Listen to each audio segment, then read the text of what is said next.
नमस्कार दोस्तों, हमारे चैनल पर आपका बहुत बहुत स्वागत है। आज का ये वीडियो बहुत ही खास, बहुत ही महत्वपूर्ण और थोड़ा सावधान करने वाला है। साल 2026 यानी वो साल जब रंगों का महापर्व होली एक ऐतिहासिक खगोलीय घटना का गवाह बनने जा रहा है। जी हाँ, इस बार होली के रंगों के साथ आसमान में एक अजीब सी हलचल भी देखने को मिलेगी। हम बात कर रहे हैं होली के दिन लगने वाले चंद्र ग्रहण की।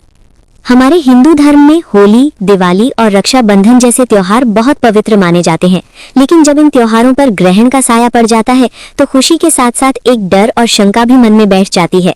साल 2026 की होली पर कुछ ऐसा ही संयोग बन रहा है। ज्योतिष शास्त्र के अनुसार होली और चंद्र ग्रहण का एक ही दिन होना एक बहुत बड़ा और दुर्लभ संयोग है, जिसका असर न केवल हमारी पूजा पाठ पर पड़ेगा बल्कि पूरी दुनिया के वातावरण पर भी पड़ेगा। आज के इस वीडियो में हम आपकी हर उस दुविधा को दूर करेंगे जो इस वक्त आपके मन में चल रही है, जैसे कि होलिका दहन की सही तारीख क्या है, 2 मार्च या 3 मार्च, रंग वाली होली कब खेली जाएगी, चंद्र ग्रहण भारत में किस समय दिखाई देगा, सूतक काल कब से शुरू होगा और सबसे जरूरी बात, ग्रहण खत्म होने के बाद और होलिका दहन से पहले आपको कौन से काम जरूर करने चाहिए ताकि आपके परिवार पर कोई आंच ना आए, क्योंकि आज आपको होली 2026 का पूरा पंचांग और ज्योतिषीय हाल यहाँ मिलने वाला है। चलिए सबसे पहले बात करते हैं उस कंफ्यूजन की, उस उलझन की जो इस बार की तिथियों को लेकर बनी हुई है। देखिए, हिंदू पंचांग के अनुसार होली का त्योहार फाल्गुन मास की पूर्णिमा तिथि को मनाया जाता है। साल 2026 में फाल्गुन पूर्णिमा की तिथि 2 मार्च की शाम से शुरू होकर 3 मार्च की शाम तक रहेगी। अब यहीं पर पेच फंसता है।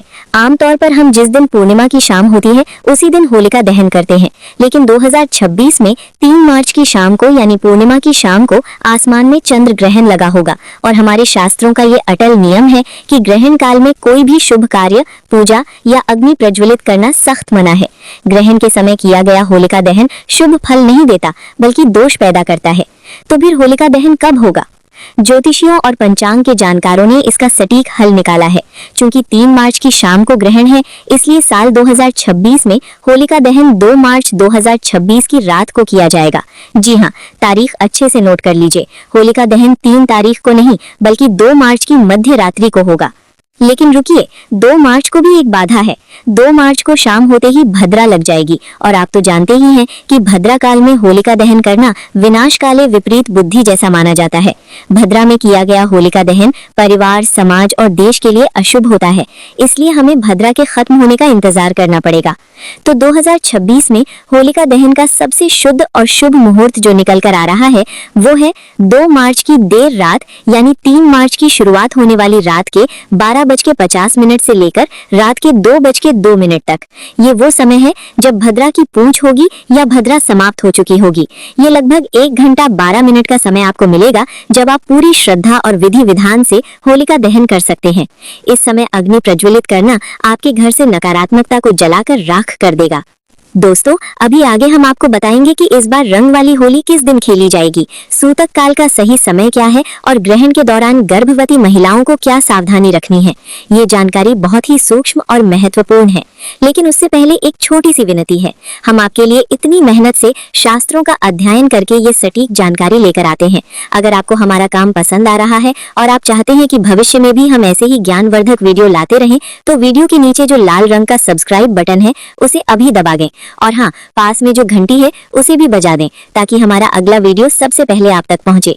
इस वीडियो को लाइक जरूर करें और अपने व्हाट्सएप ग्रुप्स में शेयर करना तो बिल्कुल ना भूलें, क्योंकि सही जानकारी बांटना भी एक पुण्य का काम है। कमेंट बॉक्स में अपने इष्ट देव का नाम या जय श्री कृष्णा जरूर लिखें। चलिए अब बात करते हैं उस खगोलीय घटना की जिससे हर कोई डरा हुआ है, चंद्र ग्रहण। साल 2026 का ये पहला चंद्र ग्रहण 3 मार्च 2026 मंगलवार के दिन लगने जा रहा है। ये कोई मामूली ग्रहण नहीं है, ये एक पूर्ण चंद्र ग्रहण यानी टोटल लूनर एक्लिप्स होगा। इसका मतलब ये है कि चंद्रमा पूरी तरह से पृथ्वी की छाया में आ जाएगा और लाल रंग का दिखाई दे सकता है, जिसे ब्लड मून भी कहा जाता है। अब सबसे बड़ा सवाल, क्या ये ग्रहण भारत में दिखाई देगा और इसका समय क्या होगा? जी हाँ, ये ग्रहण भारत के अधिकांश हिस्सों में दिखाई देगा, लेकिन एक शर्त के साथ। ये एक ग्रस्तोदय चंद्र ग्रहण होगा। ग्रस्तोदय का मतलब है कि जब शाम को भारत में चंद्रमा उगेगा तो वो पहले से ही ग्रहण से ग्रस्त होगा, यानी हमें चंद्रमा साफ सुथरा नहीं बल्कि कटा हुआ या छाया से ढका हुआ ही उगता हुआ दिखाई देगा। ग्रहण का समय। भारतीय समय अनुसार ये ग्रहण 3 मार्च की दोपहर के बाद ही शुरू हो जाएगा, लेकिन चूंकि दिन में हमें चांद नहीं दिखता, इसलिए इसका महत्व शाम से शुरू होगा। भारत में चंद्रोदय का समय अलग अलग शहरों में शाम 6 बजे से 6:30 के बीच होता है। तो जैसे ही शाम को लगभग 6:20 के आसपास पूरब दिशा में चांद निकलेगा, ग्रहण शुरू हो चुका होगा और ये ग्रहण शाम 6:47 पर समाप्त हो जाएगा, यानी इसका मोक्ष काल शाम 7 बजे से पहले हो जाएगा। भले ही ये ग्रहण भारत में शाम को केवल 20-25 मिनट के लिए ही दिखे, लेकिन शास्त्रों के अनुसार अगर ग्रहण आपके शहर में दिख रहा है तो उसका सूतक काल पूरी तरह से मान्य होगा। अब आते हैं सूतक काल पर। ये बहुत जरूरी है, ध्यान से सुनिएगा। चंद्र ग्रहण का सूतक ग्रहण शुरू होने के ठीक 9 घंटे पहले लग जाता है। चूंकि ग्रहण का स्पर्श काल भारतीय समय के अनुसार दिन में ही हो जाएगा, इसलिए 3 मार्च की सुबह से ही सूतक के नियम लागू हो जाएंगे। सूतक काल का सही समय 3 मार्च की सुबह 9:39 से सूतक काल शुरू हो जाएगा। ये सूतक काल ग्रहण खत्म होने तक यानी शाम 6:47 तक लगातार चलेगा। सूतक काल को अशुद्ध समय माना जाता है। इस दौरान वातावरण में नकारात्मक ऊर्जा बहुत ज्यादा होती है, तो आपको इस दौरान क्या करना है और क्या नहीं, इसे नोट कर लीजिए। सबसे पहली बात, पूजा पाठ। 3 मार्च की सुबह 9:30 से पहले आप अपनी सुबह की पूजा निपटा लें। उसके बाद घर के मंदिर के कपाट बंद कर दें या पर्दा डाल दें। भगवान की मूर्तियों को स्पर्श करना पूरी तरह से वर्जित है। दूसरा, खाने पीने की चीजें। सूतक लगने से पहले यानी सुबह 9 बजे तक ही आप खाने पीने की चीजों में, दूध में, दही में और पानी के मटकों में तुलसी दल डाल दें। वैज्ञानिक और धार्मिक दृष्टि से तुलसी में पारा यानी मर्क्यूरी होता है, जो ग्रहण की हानिकारक किरणों को भोजन में प्रवेश करने से रोकता है। तीसरा, इस दौरान आप किसी भी नुकीली चीज जैसे सुई, कैंची, चाकू का इस्तेमाल ना करें। सिलाई कढ़ाई ना करें। बस मन ही मन भगवान का नाम लें या धार्मिक पुस्तकें पढ़ें। अब एक बहुत बड़ा सवाल जो लोगों को परेशान कर रहा है, रंग वाली होली धुलंडी कब खेली जाएगी? आमतौर पर हम होलिका दहन के अगली सुबह रंग खेलते हैं। हमने होलिका दहन 2 मार्च की याद को किया, तो हिसाब से 3 मार्च की सुबह रंग खेलना चाहिए। लेकिन यहाँ ज्योतिष आड़े आता है। 3 मार्च को सुबह से ही सूतक लग रहा है और शाम को ग्रहण है। ज्योतिष शास्त्र कहता है कि ग्रहण के दिन उत्सव नहीं मनाना चाहिए। ग्रहण का दिन संयम, तप और जप का दिन होता है, न कि शोर शराबे और हुड़दंग का। इसलिए देश के बड़े बड़े विद्वानों और काशी के पंचांगों के अनुसार रंग वाली होली 3 मार्च को नहीं बल्कि 4 मार्च 2026 बुधवार को खेली जाएगी।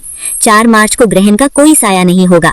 पूर्णिमा तिथि खत्म हो चुकी होगी और चैत्र मास की प्रतिपदा तिथि यानी हिंदू नववर्ष की पहली सुबह की तरह होगी। वातावरण शुद्ध होगा, इसलिए 4 मार्च को आप जी भर के रंग खेलें, गुलाल उड़ाएं और होली मिलन समारोह मनाएं। ये दिन पूरी तरह से शुभ रहेगा। अब हम वीडियो के उस पड़ाव पर हैं जहां हम आपको बताएंगे कि ग्रहण कहां कहां लगेगा और इसका ज्योतिषीय प्रभाव क्या है। ये चंद्र ग्रहण मुख्य रूप से एशिया, ऑस्ट्रेलिया, अमेरिका और प्रशांत महासागर के क्षेत्रों में दिखेगा। ज्योतिष की दृष्टि से ये ग्रहण सिंह राशि यानी लियो राशि और पूर्वा फाल्गुनी नक्षत्र में लग रहा है। इसका मतलब ये है कि जिन लोगों की राशि सिंह है, उन्हें इस दिन थोड़ा ज्यादा संभल कर रहना होगा। आपको मानसिक तनाव, बेचैनी या छोटी मोटी चोट लग सकती है। सिंह राशि के अलावा कुंभ और वृश्चिक राशि वालों को भी थोड़ी सावधानी बरतनी चाहिए, लेकिन घबराएं नहीं। उपाय बहुत सरल है। ग्रहण के दौरान आप अपने गुरु मंत्र का जाप करें या ओम नमः शिवाय, महामृत्युंजय मंत्र या ओम नमो भगवते वासुदेवाय का जाप करते रहें। ग्रहण काल में किया गया मंत्र जाप सामान्य दिनों के मुकाबले 100 गुना ज्यादा फल देता है, तो इसे आपदा नहीं बल्कि अवसर माने, पुण्य कमाने का अवसर। अब सबसे महत्वपूर्ण हिस्सा, ग्रहण समाप्त होने के बाद और होलिका दहन से पहले क्या करें। देखिए, होलिका दहन तो हम 1 रात पहले कर चुके हैं, लेकिन उसकी राख और प्रसाद ग्रहण करना बाकी है।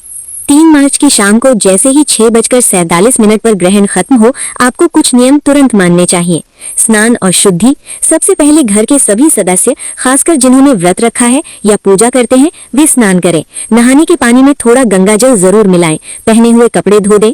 घर की सफाई। घर में गंगाजल का छिड़काव करें। मुख्य द्वार से लेकर किचन और पूजा घर तक शुद्धि करें।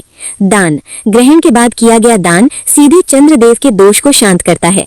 चूंकि ये होली का समय है, आप किसी गरीब को, सफाई कर्मचारी को या ब्राह्मण को सफेद चीजों का दान करें, जैसे चावल, चीनी, दूध, सफेद मिठाई, चांदी का टुकड़ा या सफेद कपड़े। ये दान आपके घर में सुख शांति लाएगा। होलिका की राख। ग्रहण खत्म होने और स्नान करने के बाद आप उस पवित्र स्थान पर जा सकते हैं जहां पिछली रात होलिका जलाई गई थी। वहां से होलिका की पवित्र भस्म यानी राख को प्रणाम करें। अगर आप उस राख को घर लाना चाहते हैं तो 4